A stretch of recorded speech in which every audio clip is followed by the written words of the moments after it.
Chers amis, aujourd'hui je voudrais vous parler d'une toute petite plante très peu connue, l'amélanchier. Nous le voyons ici en pleine floraison, qui dure très peu de temps. C'est sans doute un des plus humbles buissons des campagnes méditerranéennes. Pourtant, il recèle lui aussi son trésor, des toutes petites fleurs blanches, très mellifères, qui produisent donc un excellent miel, et aussi des fruits qui s'appellent des amélanches, dont on peut faire d'excellentes confitures, il paraît. Et ce tout petit buisson nous fait penser à la sagesse biblique qui s'est manifestée dans les grands moments de l'histoire du peuple élu, qui s'est évidemment manifestée dans le Christ, qui est lui-même la sagesse du Père, la sagesse divine venue dans le monde, mais qui est allée jusqu'aux humbles choses de la vie, et notamment dans la Bible, dans le livre des Proverbes. Quelques proverbes. As-tu trouvé du miel? Mange ce qui suffit, de peur qu'en ayant pris avec excès, tu finisses par le vomir. Dans la maison de ton prochain, retire-toi insensiblement, de peur qu'étant dégoûté de toi, il ne te haïsse.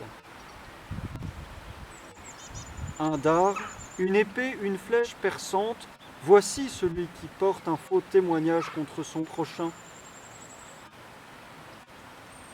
Faire fond sur une dent pourrie ou un pied lassé, c'est espérer en un ami infidèle au jour de l'affliction.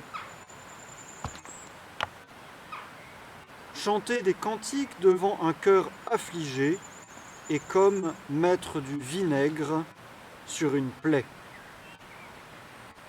La tristesse de l'homme lui ronge le cœur, comme le ver mange le vêtement et la pourriture le bois.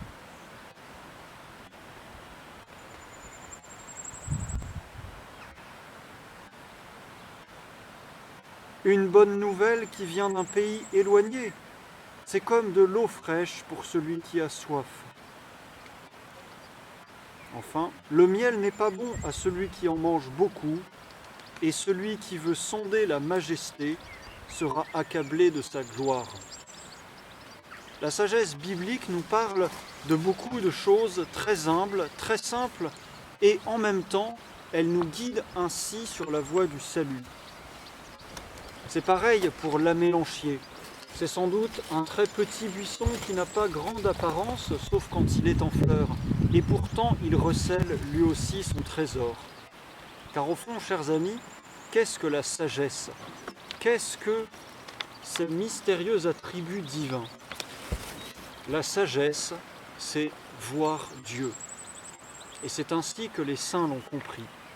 Voilà pourquoi, dans un autre passage de la Bible, que je ne vais sans doute pas réussir à retrouver, il dit « La sagesse de Dieu est le miroir sans tache de l'activité divine.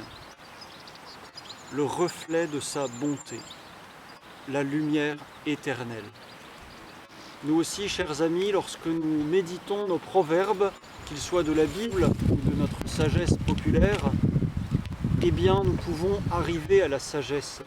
Lorsque nous essayons d'agir bien, lorsque nous essayons, dans chaque petite chose de la vie, de retrouver la vérité divine, petit à petit, nous arrivons à voir Dieu.